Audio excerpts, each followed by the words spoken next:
आता अर्थव्यवस्था आणि विनिमय पद्धत, हजारो सील्स आपल्याला इंडस व्हॅली सिव्हिलायझेशनमध्ये, सिंधू सभ्यतेमध्ये मिळालेले आहेत. ठीक आहे. आता लोकांचा विषय होता की हे सील्स का असतील आणि ह्या सील्सवरती काय. तर सगळ्यात पहिलं कन्क्लुजन असं आहे की आपल्याला पैसे तिथे नाही सापडलेत. म्हणजे आत्ता जे आपल्याला पैसे वाटतात तर त्यांची मे बी ती करन्सी असेल, म्हणजे याच्या साह्याने हे लोक व्यापार करत असतील. पण याच्यामध्ये पण मग बऱ्याच आर्किओलॉजिस्टचा त्याच्यावरती वेगवेगळं मत आहे. दुसरं मत याच्यामध्ये असं आहे की सील हे व्यापाराच्या खरेपणासाठी यूज केलं जाईल. म्हणजे इथून जर मी काही माल पॅक केला तर मी माझं सील लावणार. ठीक आहे. काही ठराविक जर लोक जेबू कॅटल जसं बुल बघितलं ते यूज करत असतील तर ते सील मी इथे बनवणार आणि ते तिथे जाऊनच अटॅच्ड किंवा डिटॅच्ड होऊ शकेल. ठीक आहे. तर असं काहीतरी पद्धती असतील. पण आपल्याला लाखो प्रमाणात सील सापडलेत.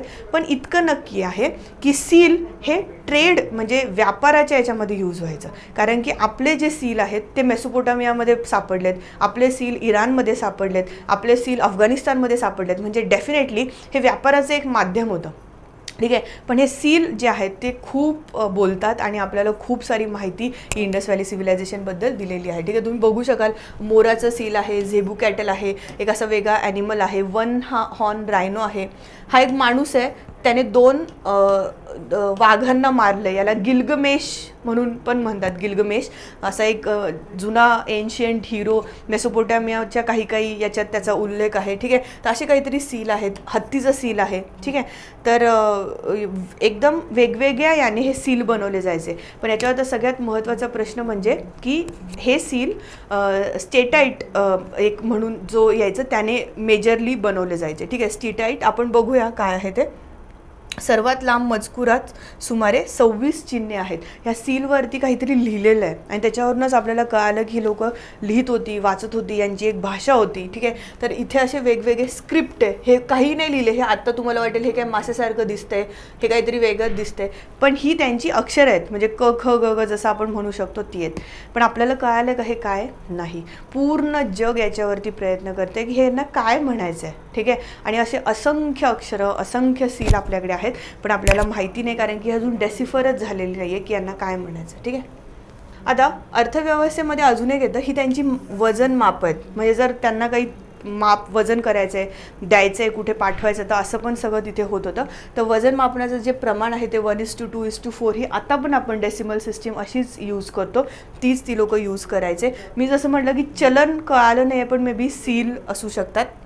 हे वजने आहेत, त्यांचं मेजर आहे आणि सुमारे 1 इंच म्हणजे 1 इंचाचा वापर पण ती करत होते. 1.75 सेंटीमीटर. ठीक आहे. तर सगळं त्यांच्या पद्धती होत्या. हे सगळं आता आपल्याला उत्खननातून येत आहे तर आपल्याला कळत आहे. ठीक आहे. हे सगळं तुम्हाला नोट्समध्ये मिळेल, तुम्ही वाचा. आता हे अशी काही अवजारं आहेत जी हरप्पामध्ये सापडतात, छोटी छोटी. पण याच्यावरून असं नव्हतं की त्याचा वापर ते काहीतरी लढ्यांमध्ये करत होते किंवा असं काही नाही. छोट्या तांब्याच्या वस्तू मिळाल्यात, काही वेगवेगळे मेटल्स आहेत त्याच्या वस्तू तिथे मिळालेल्या आहेत. ठीक आहे. तर याच्यामध्ये फक्त एक तुम्ही लक्षात घ्या, लोखंड इंडस व्हॅलीमध्येच नव्हतं. मी ज्या विषयाची गोष्ट करते तो 3300 ते 1600 किंवा 1700पर्यंत आहे. म्हणजे पूर्ण इंडस व्हॅली सिव्हिलायझेशन. लोखंड आपल्याकडे येतं 1700 वर्षाच्या, 700-800 वर्षाच्या नंतर. म्हणजे जेव्हा सिंधू संस्कृतीच्या 700-800 वर्षाच्या नंतर लोखंड येतं. ठीक आहे. ते एवढं लक्षात ठेवा. आता हे आपण बघतोय सगळ्यात फेमस आहे लॉर्ड पशुपती सील. याच्यावर तुम्हाला प्रश्न येऊ शकतो हे कुठे सापडलं आहे. मोहेंजोदडोला सापडलं आहे. आता जे बाकीचे सील्स आपल्याला मिळाले त्याच्यावरती प्रामुख्याने ॲनिमल्स आहेत किंवा वेगवेगळ्या गोष्टी आहेत. पण ह्या सीलवरती एक असा माणूस बसलेला आहे ज्याला 3 तोंड दाखवली आहेत. तो असा योगिक याच्यामध्ये बसलेला आहे. ठीक आहे. आणि त्याच्या आजूबाजूला 4 ॲनिमल आहेत आणि वरती काहीतरी लिहिलं आहे. ठीक आहे.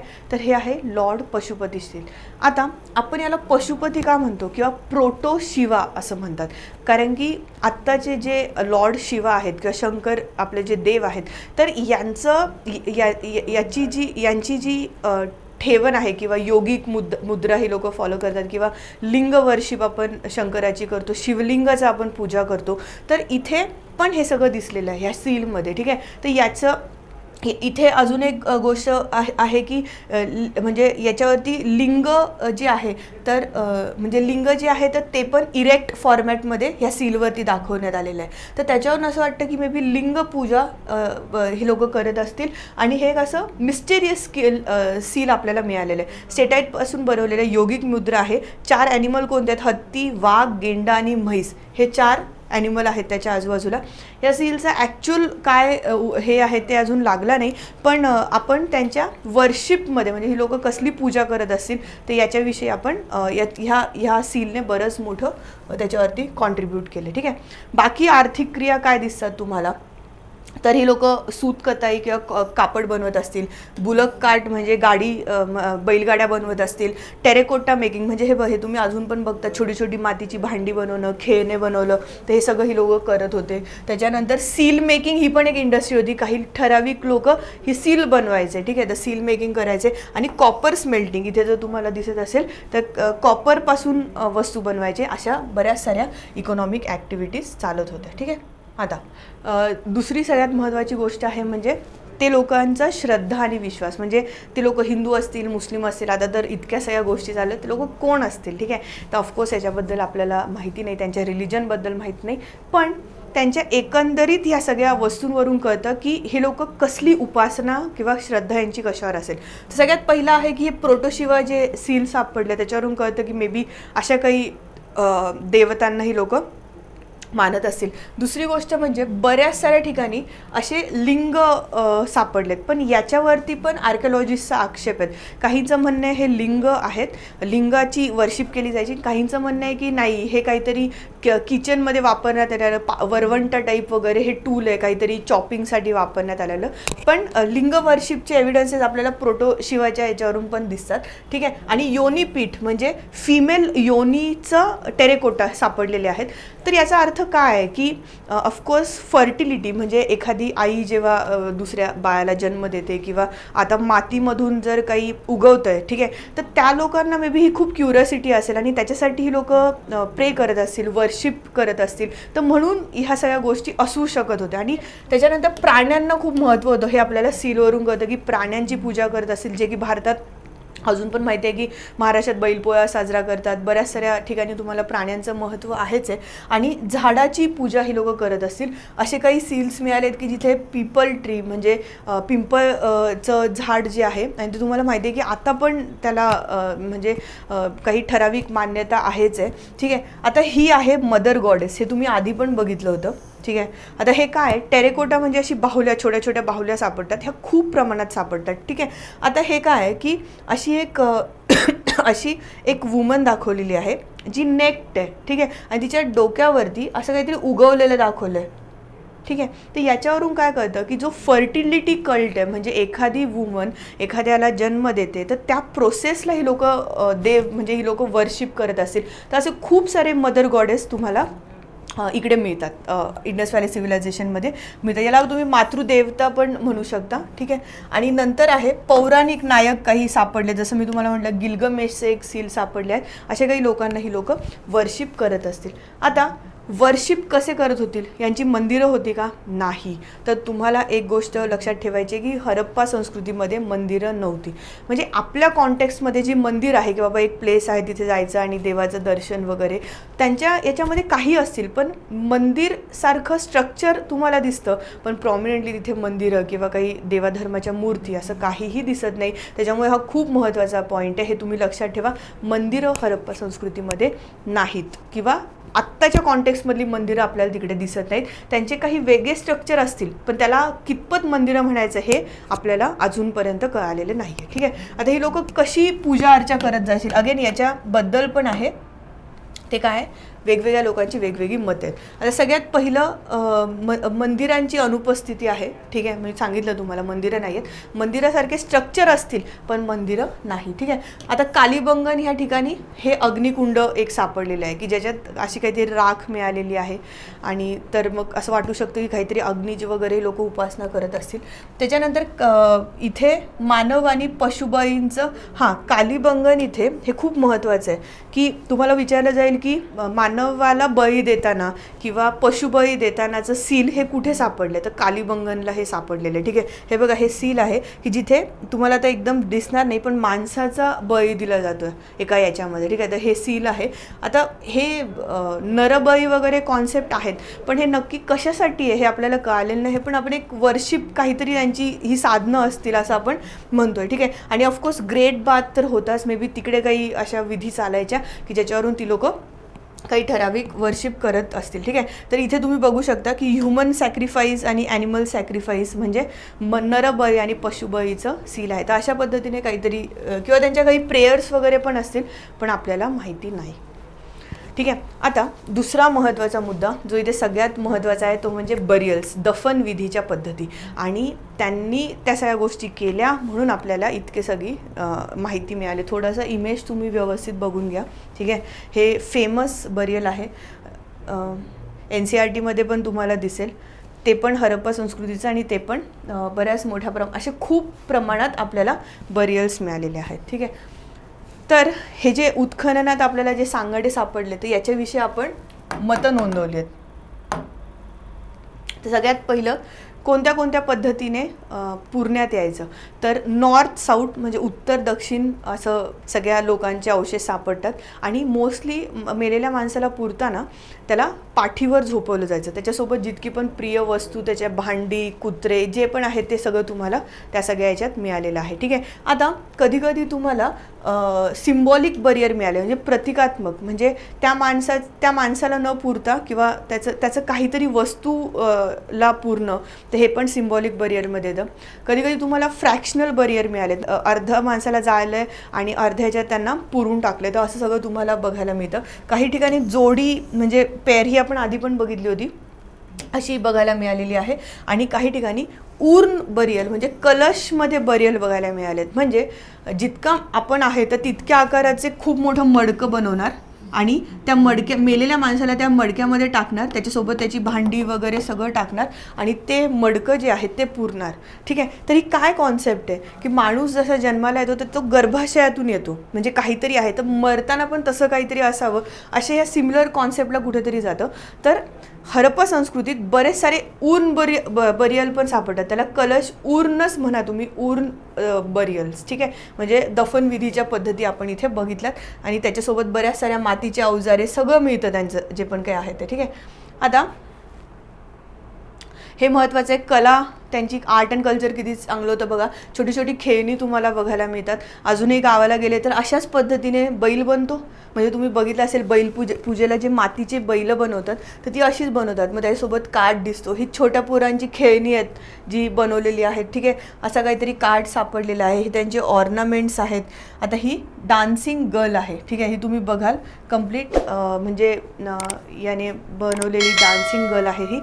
आता ही जी टेक्निक आहे ही महत्त्वाची, याला म्हणतात लॉस्ट वॅक्स टेक्निक. म्हणजे आधी पूर्ण मेणाने एखादी मूर्ती कोरीव केली जाते, पूर्ण मेणापासून एक मूर्ती बनवली जाते. त्या मेणाच्या मूर्तीला वरती मातीचा लेप लावला जातो आणि मग ती माती सुकवली जाते. जेव्हा ती माती पूर्ण सुकवेल तर त्याला जाळलं जातं, त्याच्यातून मेण सगळं बाहेर येतं. आता त्या मेणाच्या आकाराची जी माती तयार झाली आहे त्या मातीच्या साच्यामध्ये त्याच्यामध्ये एखादं मेटल ओतलं जातं, जसं आता कॉपर हे ब्रॉन्झ आहे तर ते ओतलं जाणार. ठीक आहे, आणि मग माती काढून टाकली जाते आणि असा पूर्ण कॉन्क्रीट एकदम जड अशी ही डान्सिंग गर्ल किंवा लॉस्ट वॅक्स टेक्निकने बनवलेले आपल्याला खूप मोठ्या मोठ्या मूर्त्या दिसतात. अजूनही भारतात ही पद्धत चालतेच आहे. तर अशी ही पद्धत आहे, तर ही लोक इतकी हुशार होते डान्सिंग गर्ल. ठीक आहे, आता हे तुम्हाला लक्षात घ्यायला पाहिजे, डान्सिंग गर्ल आणि हे सगळं मोहेंजोदरोला सापडलेलं आहे. मोहेंजोदरोमध्ये प्रिस्ट किंग आणि डान्सिंग गर्ल सापडले. तुम्हाला लोकेशन माहिती पाहिजे. काही मटेरियल आणि त्याच्या साईट आहेत, हे सगळं तुम्हाला नोट्समध्ये मिळेल. शेल्स कुठे सापडतात, याच्यातलं सगळ्यात महत्त्वाचं आहे लॅपिस लॅझुली. अफगाणिस्तानचं शोरतुगाई इथून आणलं जायचं, भारतामध्ये नव्हता बनत. हा निळ्या कलरचा स्टोन आहे. हां, याचे ऑर्नामेंट्स बनवले जायचे किंवा त्याचा खूप मोठा उपयोग होता. शोरतुगाई अफगाणिस्तान तिथून आणलं जायचं. स्टेटाईट जे आहे ते दक्षिण राजस्थानमधून आणलं जायचं आणि कॉपर पण तुम्हाला माहिती आहे राजस्थान आणि ओमानमधून आणलं जायचं. तुर्कमेनिस्तान आणि इकडून चांदी सिल्वर व्यापार होत होता. आता सिंधू संस्कृतीची मातीची भांडी कशी होती तर तुम्ही एकदा इमेज बघून घ्या, ठीक आहे, आणि एकदम फिट करून टाका डोळ्यात. हे खरोखरच्या त्यांचे हे आहेत की किती प्रगत होते.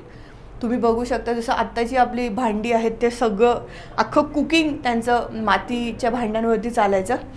आणि आता पण ट्रेंड आला आहे की लोक मातीची भांडी वापर करतात, कारण की सगळे मग टॉक्सिक आणि हे ते, तर आपण सगळं जुनं परत रिपीट करतो. तर इथे सगळ्या प्रकारची पॉटरी तुम्हाला मिळते. स्टँड आहे, त्याच्यावर झाकण आहे, चाकावर बनवलेली पॉटरी आहे, याच्यामध्ये सिमेट्री आहे, म्हणजे एकदम प्रगत मातीची भांडी. म्हणजे प्रॉपर त्यांचं ती एक पार्टच झाली असेल. काही ठराविक कम्युनिटी त्यामध्ये असतीलच, की कम्युनिटी नाही म्हणताना काही ठराविक लोक त्यामध्ये असतील की जे स्पेशलाइज असतील याच्यामध्ये, ठीक आहे.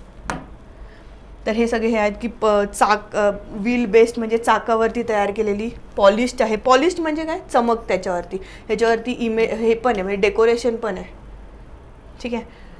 आता पुढचा मुद्दा इंडस व्हॅली सिव्हिलायझेशनचा, तो म्हणजे लिपी म्हणजे स्क्रिप्ट, ठीक आहे. तर आपण आधी बघितलं प्री हिस्ट्रीमध्ये स्क्रिप्टही नव्हते, आपल्याला माहिती पण नाही. प्रोटो हिस्ट्रीमध्ये स्क्रिप्ट आहे पण आपल्याला माहिती नाही, म्हणून इंडस व्हॅली सिव्हिलायझेशन प्रोटो हिस्ट्रीचा पार्ट आहे, ठीक आहे. आता याच्यामध्ये तुम्ही बघा ही त्यांची स्क्रिप्ट आहे. अशा खूप सारे लेटर्स आपण काढलेत. हे एक लेटर आहे, ह्याच्यात इंटरेस्टिंगली एक स्वस्तिक आता जे आपण वापरतो तर ते इंडस व्हॅली सिव्हिलायझेशनमध्ये यूज करायचे, पण आता आपण काही शुभ कार्यामध्ये ते वापरतो. तिथे ते का वापरायचे हे आपल्याला माहीत नाही. असं हे यू सारखं काहीतरी दिसतंय, याला 3 खुणा आहेत, याला 2 खुणा आहेत, 8 सारखा दिसतोय, हे काहीतरी दिसतंय. तर तुम्ही विचार करा किती प्रगत होते की हे यांचं डेव्हलप्ड आहे. म्हणजे कॉमन अंडरस्टँडिंग पूर्ण ती लोक यूज करत होते. शिक्षण म्हणजे सो कॉल्ड त्यांच्याकडे हे होतं, म्हणूनच ते ही लोक वापरत होते, ठीक आहे. आणि हे असे सील आहेत, याच्यावरून आपण हे सगळी चिन्ह काढलेली आहेत, इथे तुम्हाला दिसत असेल, ठीक आहे. आता स्क्रिप्ट कधी उजवीकडून डावीकडे, डावीकडून उजवीकडे दिसते. आणि पिक्टोग्राफिक स्क्रिप्ट आहे, म्हणजे लेटर नाही, त्याच्यात पिक्चर्स आणि काही म्हणजे सो कॉल्ड एकत्र सगळं करून पिक्टोग्राफिक स्क्रिप्ट इथे आहे. अशीच आहे, पूर्ण स्क्रिप्टच अशी आहे म्हणजे, ठीक आहे. आता चेन्नई बेस एक टीम आहे, IIT यांनी एक असं आर्टिफिशियल इंटेलिजन्सचं सॉफ्टवेअर बनवलं आहे. प्रयत्न करत आहेत की ते इंडस व्हॅली स्क्रिप्ट डेसिफर करू शकू, की काही लँग्वेजेस तयार करतील, काही त्याला कोड देतील. तसं AI बेस्ड आपण प्रयत्न करतो आहे, पण अजूनही इंडस व्हॅलीची स्क्रिप्ट ही डेसिफर झाली. जेव्हा ती होईल तेव्हा आपल्याला बऱ्याच साऱ्या गोष्टी ह्या सिंधू संस्कृतीच्या कळतील. सिंधू संस्कृती एवढी मोठी संस्कृती होती आणि ती एक 700-800 वर्षाच्या काळात ही ऱ्हास झाला तिचा. आता याच्यावरती खूप सारी मतं आहेत. आपण याच्यातली फक्त मतं हे करणार आहेत की याच्यात खूप सारे शास्त्रज्ञ आहेत, आर्किओलॉजिस्ट आहेत जे वेगवेगळी मतं मांडतात. आताही लोकांना बरेच सारे पुरावे मिळतात. तर सगळ्यात पहिलं जे आहे ते म्हणजे आर्यन इन्व्हेजन. एक एक बघू आपण. आर्यन इन्व्हेजन, पण आर्यन इन्व्हेजन कधी झालं, जेव्हा तुम्ही अगदी 1400-1500 वर पुढे येता तेव्हा तुम्हाला कळतं एक मोठ्या प्रमाणात आर्यन आले.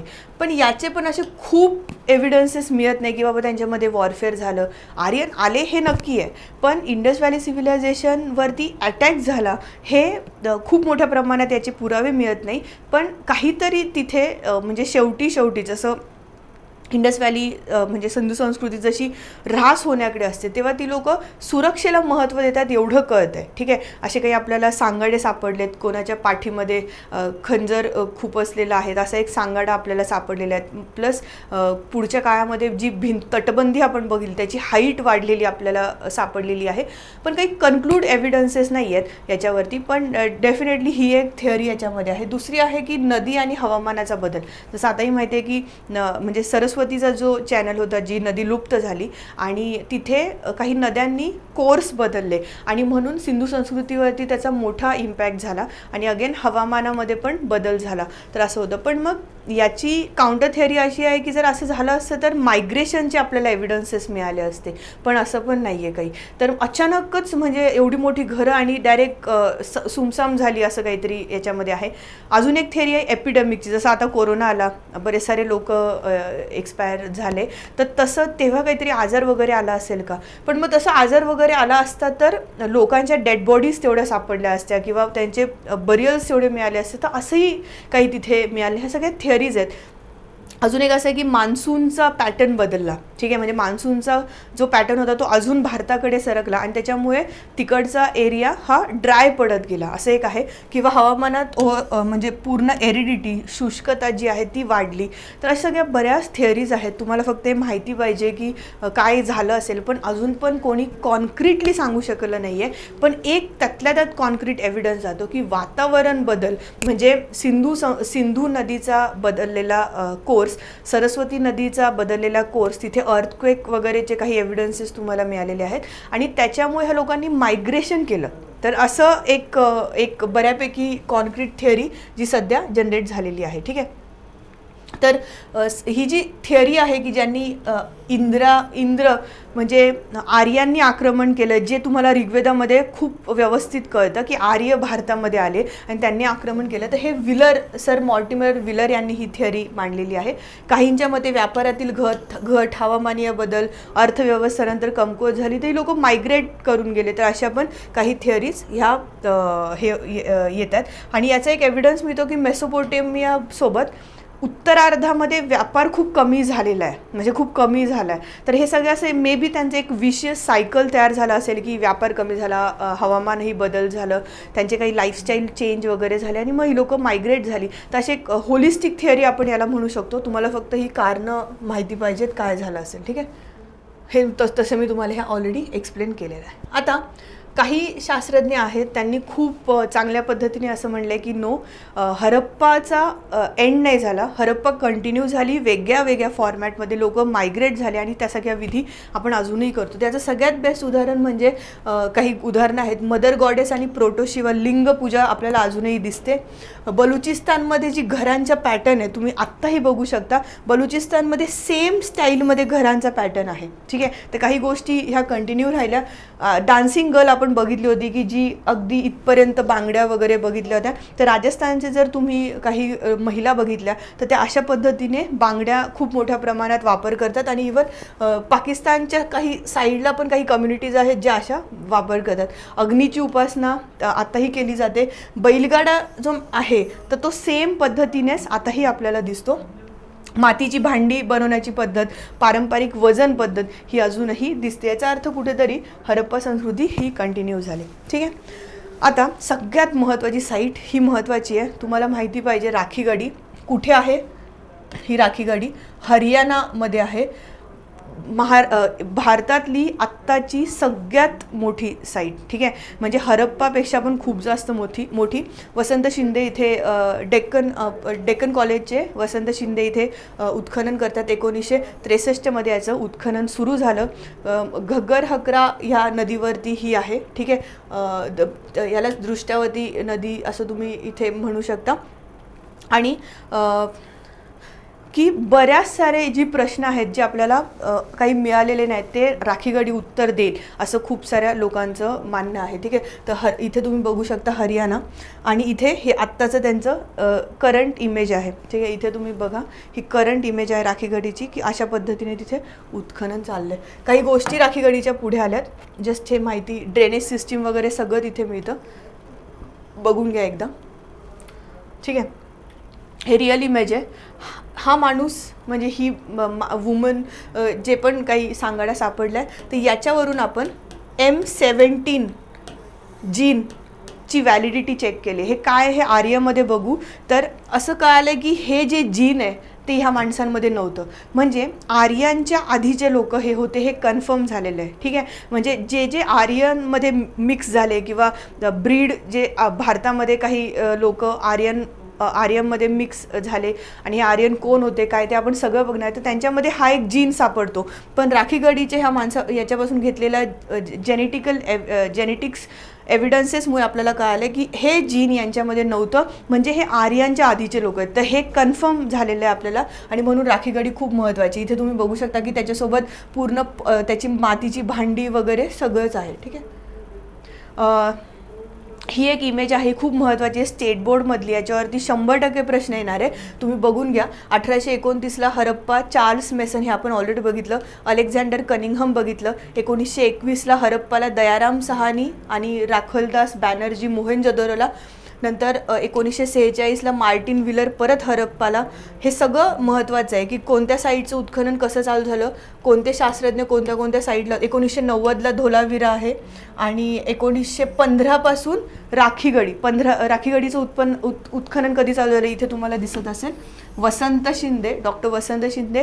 राखीगडी 2015 पासून चालू झाले. ठीक आहे, 2015 पासून चालू झाले आणि त्याने खूप मोठ्या डिस्कवरीज केल्या. हे काही मॅप आहेत, हे तुम्हाला मिळतील. सिटीजचा सिक्वेन्स, हरप्पा वगैरे हे सगळं बघून घ्या कुठे काय आहे. मराठीमधून पण हे सगळे मॅप आहेत. हा कॉपरचा आरसा आहे. हे NCERTचे पाटा वरवंटा टाईप आपल्याला काहीतरी मिळाले हे आहे. त्याच गोष्टी आहेत. ठीक आहे, आणि अशा पद्धतीने आपण NCERT पण कवर केलेले आहेत ज्या महाराष्ट्राला इम्पॉर्टंट आहेत. हे सगळे त्याच्यातले चॅप्टर आहेत. आणि स्टेट बोर्ड जे 6वीचं पण आहे आणि 11वीचं पण आहे. ठीक आहे, तर हे पण आपण हे सगळं. ठीक आहे, तर हे भारतातील ताम्र पाषाण युगातली गावं, वसाहती, आद्यनगरे, हरप्पा संस्कृती इथे तुम्हाला दिसत असेल. हे सगळं स्टेट बोर्डचा पोर्शन आपण कवर केलेला आहे. आता काही मागच्या वर्षी आलेले प्रश्न इथे आपण बघूया. आयोगाने पण विचारलेले आणि तुम्हाला माहिती आहे की काही आयोगातल्या सिनियर्स म्हणजे काही ऑफिसर्सने असं सांगितलं आहे की जे लोक पाठांतर करतील तर त्यांना जास्त आपण एंटरटेन नाही करणार. इथून पुढे जो पॅटर्न राहील तो UPSCच्या याच्यावरती जास्त राहील. तर आपण UPSCचे पण प्रश्न घेतलेले आहेत की तुम्हाला रेफरन्स पॉईंट माहिती पाहिजे की कसे प्रश्न येत आहेत. ठीक आहे, आयोगाच्या प्रश्नांचा सगळ्यात मोठा फोकस असेल. तर सगळ्यात पहिला आहे MPSC 2016ला विचारलं, एकदम सोपा होता. सिंधू खोऱ्यातील लोकांनी डॅश पाळीव केले होते की नाही याबद्दल शंका आहे. कोणता प्राणी पाळला होता की नाही याच्यावर शंका आहे. ऑफकोर्स याचं उत्तर घोडा आहे. ऑफकोर्स याचं उत्तर घोडा आहे. ठीक आहे, ओके. आता जसं मी तुम्हाला म्हटलं की 2017ला हा प्रश्न आला आहे, हरप्पा कोणी हे केलं. मी म्हटलं दयाराम साहानी. एक जरी उत्तर आलं तरी हे उत्तर येत होतं. आणि मोहेंजोदरो, रखवालदास बॅनर्जी, चंदुराहो, लोथल 5-6 कोणते तरी माहिती पाहिजेत. इथून पुढे कोणते प्रश्न येतील, हे कोणत्या नदीवरती आहेत, कोणते आले नाहीत अजून नदी, आणि हे कोणत्या स्टेटमध्ये आहेत हे पण महत्त्वाचे. असे प्रश्न प्रेडिक्टेबल आहेत की आयोग आता याच्यावरती जाईल. ठीक आहे, आता अजून एक आहे की सिंधू संस्कृतीत माती सील बनवण्यासाठी, सील आहे इथे, सील्स बनवण्यासाठी खालीलपैकी कोणत्या मृदू दगडाचा वापर केला जायचा. एकदम फॅक्च्युअल प्रश्न होता. स्टेट बोर्डचा डायरेक्ट आहे. स्टेटाईट म्हणून हा जे आपण बघितलं सील याने बनवत होते. ठीक आहे, स्टेटाईट नावाचं सील आहे. ठीक आहे, आता ओके, हा प्रश्न 2021ला म्हणजे मागच्या वर्षी UPSCने विचारलेला आहे. हे मी तुम्हाला शिकवले पण आहे. खालीलपैकी कोणते प्राचीन शहर आहे की ज्याच्यामध्ये तुम्हाला पाण्याची एक विशिष्ट व्यवस्था वगैरे सापडते आणि मालिका बांधून जोडलेल्या तलाशयांमधून पाणी वाहून नेणे विस्तृत पाणी प्रणालीसाठी प्रसिद्ध आहे. तर ते धोलावीरा आहे. ठीक आहे, धोलावीरा हे आपण बघितलेलं आहे. खालीलपैकी हा UPSC 2013ला प्रश्न आहे. खालीलपैकी कोणते इंडस व्हॅलीचे वैशिष्ट्य आहेत. त्यांच्याकडे मोठमोठे राजवाडे आणि मंदिरे होती. आता किती कॉमन आहे तुम्हाला मी सांगितलं की मंदिरे वगैरे नव्हती, राजवाडे नाही, डायरेक्ट 1 आणि हे कट होतं. ठीक आहे, नंतर ते नर आदी मादी या दोन्ही देवतांची पूजा करत असेल. हो दिसलंय. आपण काही ना वेगवेगळ्या प्रकारचे वर्शिप मदर गॉडेसची करत होते. गिलगमेश काही हिरोज आपल्याला दिसलेत, तर तसे पण ही लोकं काही वर्शिप करू शकत होते, लिंग पूजा करत होते. तर नर पण याच्यामध्ये येईल म्हणून याचं उत्तर 2 आहे. त्यांनी घोड्याने ओढलेल्या रथांचा वापर केला. ॲब्सोल्युटली चुकीचं आहे. घोडा नव्हताच तर रथ कुठून येणार. आता UPSC 2020 खालीलपैकी कोणतं हरप्पाचं शहर नाही. याच्यासाठी तुम्हाला हरप्पाची शहरे ही जी आहेत ती माहिती पाहिजे त्याच्यापैकी. तर तुम्हाला कळेल, चंदुराहो आपण बघितले, देसलपूर बघितले, कोड्डीजी पण बघितलेलं आहे. ठीक आहे, तर सोहारपूर हे जे आहे ठिकाण तर हे उत्तर प्रदेशमध्ये आहे. तर हे हरप्पाचं शहर नाही आहे. ठीक आहे, तर सोहगारा हे हरप्पाचं शहर नाही आहे. तर अशा जस्ट हे रेफरन्सेस आहेत, तुम्हाला यूज करायचे आहेत. अशा पद्धतीने आपण ताम्र पाषाण युग, ब्रॉन्झ एज आणि इंडस व्हॅली सिव्हिलायझेशन इथे बघितले आहे. पुढच्या लेक्चरमध्ये आपण ऋग्वेदिक आणि लेटर वेदिक हा कालखंड बघणार आहे. धन्यवाद.